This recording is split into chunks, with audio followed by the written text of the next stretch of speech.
Hi guys, this is Keshav Malpani. Welcome back to 12 Minutes to Clat. So if you guys have been reading the newspapers lately या फिर अगर आप news channels में भी कुछ देख रहे हो, so this is one of the hottest topic round the corner because this is the drivers protest और ये truck drivers protest जिसकी हम बात करेंगे. So this has been blown out of proportion and this is related to a particular kind of offense in India which is called the hit and run cases. तो आपने कई बार देखा होगा कि सड़कों पर ट्रक्स गलत साइड से आ गए या फिर मान लो कोई शराब पी के चला रहा है. कभी ट्रक्स वाले की गलती नहीं भी होती है ना, कभी सामने गाड़ी वाले की गलती होती है, किसी बाइक वाले की गलती होती है, तो वो एक्सीडेंट्स हो जाते हैं. In most of the cases जो ट्रक्स में टैंकर्स में जो लोग जो ड्राइवर्स होते हैं ना, वो लोग वहां से भाग जाते हैं. अब एज अ रिजल्ट क्या होता है कि क्योंकि वो वहां से भाग जाते हैं, हाईवे पर हर पोजीशन तो ऐसी नहीं होती जहां पर लोग होते हैं. ज्यादातर इनफैक्ट जगह हाईवे पर ऐसी होती है जहां पर काफी कम लोग होते हैं. तो as a result the person who is hit by that truck dies on the spot because of excessive bleeding या फिर उसको वो जनरली हेल्थ केयर नहीं मिल पाया इसीलिए. ऑन दी अदर हैंड अगर ये ट्रक ड्राइवर या फिर कोई भी वो ड्राइवर जिससे वो एक्सीडेंट हुआ है वो उस इंसान को हॉस्पिटल ले जाए, then there is a possibility कि शायद उसकी जान बच पाए. लेकिन काफी सारे रीजंस होते हैं. जैसे कोई एक बड़ा रीजन ये होता है कि अगर कोई बड़ी गाड़ी से कोई मान लो छोटी गाड़ी भिड़ती है, फॉर एग्जाम्पल अगर ट्रक से कोई छोटी 4 व्हीलर भिड़ता है या फिर ट्रक से कोई बाइक भिड़ती है, तो जनरली मॉब मेंटालिटी ये होती है कि वो लोग ट्रक वाले को मारने लग जाते हैं. तो कई बार वो लोग अपनी जान बचाकर वहां से निकलते हैं कि एक बार निकलते हैं, बाद में देखेंगे कि जो होगा सो होगा, है ना. तो ये मेंटालिटी है. बट गवर्नमेंट ने हाल ही में, मैंने आपको 3 नए क्रिमिनल लॉ बिल्स पढ़ाए थे, वो आपको इसी चैनल के लाइव सेक्शन में जाना आपको दिख जाएंगे. तो उसमें एक पर्टिकुलर लॉ आया है ऑन हिट एंड रन. उस पर हम डिस्कस करेंगे how the government has come very strictly on these kinds of offences. इसके लिए हमारे पास एक पर्टिकुलर लॉ भी है which is called the motor vehicles act. But हमने इसको हमारा जो नया न्याय संहिता आया है आईपीसी की जगह, उसमें भी ऐड कर दिया है. Let's try to understand this entire topic in complete detail. Okay, तो ये द इंडियन एक्सप्रेस और काफी सारे न्यूज़पेपर में आप ऐसी हेडलाइंस देखोगे. सो अभी हाल ही में जनवरी 1 से, न्यू ईयर से ही, protesters have blockaded certain parts of the country which include Gujarat, Rajasthan, Maharashtra, MP and they called for a 3-day strike. उन्होंने बोला था कि हम 3 दिन की स्ट्राइक करेंगे, ऑल्दो वो 2 दिन चली, बट ये काफी वाइड स्प्रेड स्ट्राइक थी जो काफी सारे स्टेट्स में की गई. वो क्यों की गई?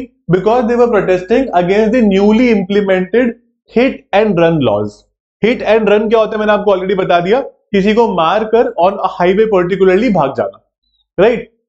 अब यहां पर अगर हम समझे, इसको 2 दिन बाद हटा दिया था और हाल ही में ministry of home affairs which is obviously Amit Shah ministry, they recently said कि ठीक है, जब इसको हम इंप्लीमेंट करेंगे, क्योंकि अभी तो हम सिर्फ बिल्स लाए हैं, जब हम इसको इंप्लीमेंट करेंगे प्रॉपरली तो फिर हम इंश्योर करेंगे कि जो भी स्टेक होल्डर्स है हम उनके पॉइंट्स पूछें. मैं आपको आगे जाकर ये भी बताऊंगा कि प्रोटेस्ट हो क्यों रही थी. आज अगर हिट एंड रन आप देखो तो है तो वो ऑफेंस ही, तो अगर उसको ज्यादा स्ट्रिक्ट किया जा रहा है तो इसमें कोई प्रोटेस्ट वाली बात नहीं है. बट कुछ लेजिटिमेट कंसर्न्स हैं इन ट्रक ड्राइवर्स के और इनके ऑर्गेनाइजेशंस के, जिसके बारे में हम आगे जाकर आज डिस्कस करेंगे इस क्लास में. Okay, now very important, government ने ये कहा है कि वो all India motor transport Congress से कंसल्टेशन करेगी before finally bringing this particular law into effect. ठीक है, वो डेफिनेटली कंसल्टेशन करेंगे बिकॉज ये जो पर्टिकुलर ऑर्गेनाइजेशन है, इसके बारे में लिख लो थोड़ा सा. 1936 में इसको बनाया गया था and this is the major organisation जहां पर करीब 95 लाख ट्रकर्स, ट्रांसपोर्टर्स वगैरह और 50 लाख बस टूरिस्ट वगैरह इसमें कह सकते हो कि रजिस्टर्ड है. तो जैसे कई सारी एसोसिएशन होती है ना, कई सारी ऑर्गेनाइजेशन होती है, तो एक तरह से आपका कंप्लीट विल जो होता है उसको आगे रखती है, आपके लिए नेगोशिएट करती है. क्योंकि एक ट्रक ड्राइवर अगर प्रोटेस्ट करेगा तो उसी प्रोटेस्ट में कोई इतनी पावर नहीं है. लेकिन अगर ये ऑर्गेनाइजेशन बोलेगी सबको प्रोटेस्ट करने के लिए, देन इस तरीके की पावर होती है कि इतना मीडिया कवरेज आपको मिलता है. And the government is then made to do certain things your way, which is sometimes right also, sometimes wrong as well, because आप कई बार अपनी कभी कभी इलेजिटिमेट डिमांड भी गवर्नमेंट से मनवाना चाहते हो. बट यहां पर सरकार ने बोला है कि जब हम इसको इंप्लीमेंट करेंगे उससे पहले वी विल इंश्योर कि इसको प्रॉपरली हम एक बार ढंग से देख लें. ऐसा नहीं है कि हम इसको बिना बात के इंप्लीमेंट कर देंगे ऐसे के ऐसे ही, और आपसे पूछ के करेंगे. So see the new law in place of the Indian Penal Code of 1860 is भारतीय न्याय संहिता of 2023. अब इस लॉ में एक हिट एंड रन प्रोविजन है जो कि पनिशमेंट को बहुत ज्यादा बढ़ा रहा है. मैं आपको बता दूं कि what is that provision. Please right that down, ना प्लीज लिख लेना उसको. इट इज ये बोल रहा है कि अगर कोई driver under the new law, the driver cause serious road accident through negligent driving and fleeing without informing the authorities. Fleeing मतलब भाग जाना. तो अगर आप नेग्लिजेंट तरह से ट्रक चला रहे हो और आप एक्सीडेंट कर देते हो और फिर वहां से भाग जाते हो, then you will have certain penal action जो 10 साल तक की सजा हो सकती है और आपको 7 लाख तक की पेनल्टी लग सकती है. तो 10 साल की सजा तो बहुत सारी सजा होती है ना। ये इससे पहले ये 2 साल की सजा थी, इसको बढ़ाकर 10 साल की सजा कर दिया है। देखो, this is the section, please right the name of the section also.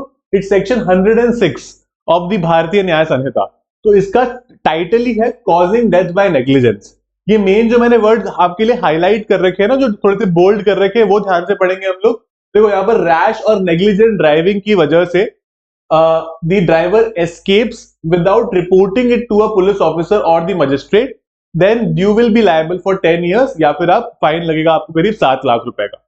तो ये एक बड़ी पीनल प्रोविजन गवर्नमेंट ने वहां पर लाया है, so that truck drivers drive with a lot of responsibility, है ना। इसमें ये भी एक इंपॉर्टेंट चीज है कि this is not murder, this is rash and negligent driving. देखो, मर्डर और इसमें क्या डिफरेंस होता है, इवन इफ अगर सामने वाले की डेथ हो गई ना, तो भी इसमें आपका इंटेंशन मारने का नहीं था, ठीक है, आपने जो किया दैट वाज वेरी रैश। लेकिन मर्डर का अगर जैसे आप अगर लीगल की क्लासेस में अगर हमारा देखोगे ना, तो उसमें आपको समझ में आएगा कि मर्डर में it's only and only in case where you have complete intention of killing somebody.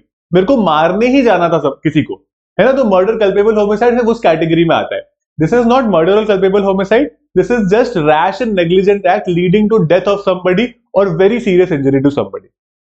Okay, now moving forward, ऐसा ही जो सेक्शन था वो आईपीसी 304 में था, which is culpable homicide not amounting to murder, है ना। तो यहां पर पनिशमेंट थी एक्चुअली इसके लिए, है ना। Culpable homicide not amounting to murder का मतलब होता है जस्ट कल्पेबल होमिसाइड, राइट। तो जनरली हम लोग उसको मर्डर बोलते हैं, बट अगर आप लीगल लैंग्वेज के हिसाब से समझो तो एक होता है culpable homicide amounting to murder, जिसका मतलब होता है मर्डर। एक होता है culpable homicide not amounting to murder, जिसका मतलब होता है सिर्फ कल्पेबल होमिसाइड, है ना। बहुत ही थिन लाइन डिफरेंस है, बट ये मान के चलो कि इन दोनों ही सर्कमस्टांसेस में आपको ऑफेंसेस में इंटेंशन बहुत इंपॉर्टेंट है।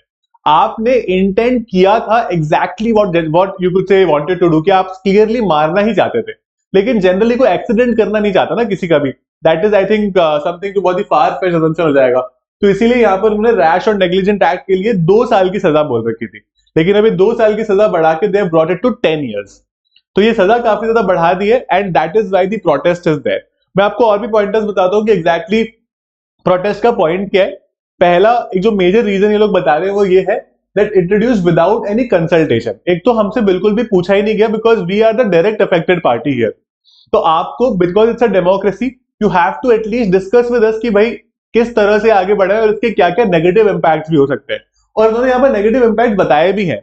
वो ये बोल रहे हैं, while driver drive their vehicles cautiously, mishap are not always within their control. जैसे मैंने आपको बताया ना, कभी कभी ड्राइवर की गलती होती है, बट कभी कभी हो सकता है ड्राइवर की गलती ना भी हो, है ना, तो भी एक्सीडेंट हो गया। ये तो पॉसिबिलिटी होती है कि सामने वाला गलत साइड से आ गया, उसके ब्रेक फेल हो गए, उसकी कुछ और प्रॉब्लम हो गई, राइट। तो एज ए रिजल्ट हमेशा ड्राइवर को उसके लिए क्या कहते हैं, उसके खिलाफ एलिगेशन लगाना may not be the right way, है ना, वो शायद सही तरीका नहीं है।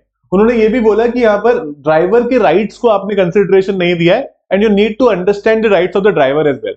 मैंने आपको एक मॉब मेंटालिटी वाली बात भी बताई थी स्टार्टिंग में, तो यहाँ पर उन्होंने ये भी बोला है, ठीक है, इन्होंने यहाँ पर ये भी बोला है कि driver could be subject to mob violence as they attempt to transport the injured to hospitals. अगर उन्होंने कोशिश किया तो देयर इज अ पॉसिबिलिटी कि उनके साथ मारपीट की जाए बाकी लोगों के द्वारा, बिकॉज लोगों को तो वहां टाइम पास करना है ना, people are not concerned at all. उनको तो दिख गया कि अरे इसने मार दिया, तेज चला रहा था, इसको मारो, है ना। People do it, people work like that, तो इसीलिए उनकी लिंचिंग हो जाएगी वहां पे। तो इसीलिए यहाँ पर private operators have claimed that the law discourages drivers and may lead to unjust punishments, कि ड्राइवर्स को जितनी होनी चाहिए उससे ज्यादा पनिशमेंट हो सकती है। So that's why it is leading to, you could say, a lot of problem, और ये काफी ज्यादा अननेसेसरी है as per the protesters and the organisation that I just spoke about. Okay, तो यहां पर अगर हम बात करें तो 279 हमारे पास एक और लॉ है आईपीसी में।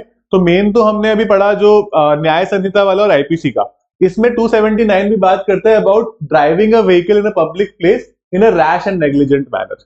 तो आप ये एक एक्स्ट्रा सेक्शन भी नोट कर सकते हो। तो this is a very important legal current affair. I hope आप लोगों को ये समझ में आ गया होगा, है ना। This is quite basic, quite easy to understand. इसमें कुछ बहुत खास नहीं था, बट इसमें कुछ कुछ इंपॉर्टेंट सेक्शंस थे, क्या क्या उसकी सजा बढ़ा दी गई है, and why are the people protesting, कौन सी ऑर्गेनाइजेशन प्रोटेस्ट कर रही है, उसके अंडर सारे ड्राइवर्स प्रोटेस्ट कर रहे हैं। ऑल्दो अब तो protest has been taken off, but this is the entire point. अगर अब गवर्नमेंट इनसे कंसल्ट करेगी तो ठीक रहेगा, otherwise they might protest again if the organisation of this drivers are not consulted, ठीक है। तो if you could say understood this, ठीक है, अगर आपको समझ में आया तो वेल एंड गुड, अगर आपको नहीं समझ में आया तो प्लीज कमेंट बॉक्स में मेंशन करना कोई भी point, I will be very happy to take it from there and answer it appropriately for you. उसके अलावा आप मेरे से और भी कुछ से पढ़ सकते हो। अच्छा, by the way I think हमारा ये रह गया, दिस इज 337 एंड 338, बट ये याद करने की जरूरत नहीं है बिकॉज ये थोड़े से फार फेज्ड है, जनरल प्रोविजंस है, ये रैश और नेग्लिजेंट एक्ट के लिए नहीं है। You don't have to like remember it, ठीक है, बस ये कर लेना। मोटर व्हीकल्स एक्ट 1988 कर लेना, दिस इज वेरी इंपॉर्टेंट। तो इसमें ना पहले सजा हुआ करती थी, लेकिन 2019 में अगर आप लोगों को याद होगा गवर्नमेंट एक अमेंडमेंट लेकर आई थी जिसमें काफी सारी चीजों को बहुत बढ़ा दिया गया था, है ना। मतलब जो ऑफेंसेस थे ना दे वर इंक्रीज्ड मल्टीट्यूड तरह से, मतलब बहुत ही ज्यादा बढ़ा दिया था उनको।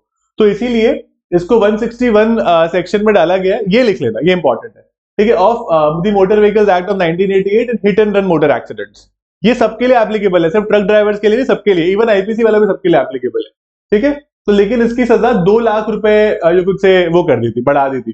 पहले इसे 25,000 रुपीज थी, लेकिन 2019 अमेंडमेंट में 2 लाख रुपए कर दी थी इसकी सजा, ठीक है। और अब तो सीधे जेल टर्म है, मतलब इसमें भी 2 साल की सजा थी पहले भी, जैसे रैश एंड नेग्लिजेंट एक्ट में सजा थी वो तो थी, लेकिन अब इसमें फाइन भी 2 लाख रुपए कर दिया था, जिसको बढ़ाकर अब 7 लाख रुपए कर दिया गवर्नमेंट ने। तो इसीलिए प्रोटेस्ट हो रही है, let's see how it goes, ठीक है। उसके अलावा अगर आप मेरे से और प्रिपरेशन करना चाहते हो, so this is the batch that we have recently launch, the Aarambh plus, आप इसमें आ सकते हो। This is our student support contact, आप यहाँ पे कॉल करके पूछ सकते हो, व्हाट्सएप भी कर सकते हो, and will be very happy to guide you with all the requirements including classes, the study material, the mock tests and everything else that you need in the preparation will be a part of these batches. So thank you so much. You can visit 12minutes2class.com for all the courses, all the test series, etc. And I'll see you in class. Thank you so much, guys.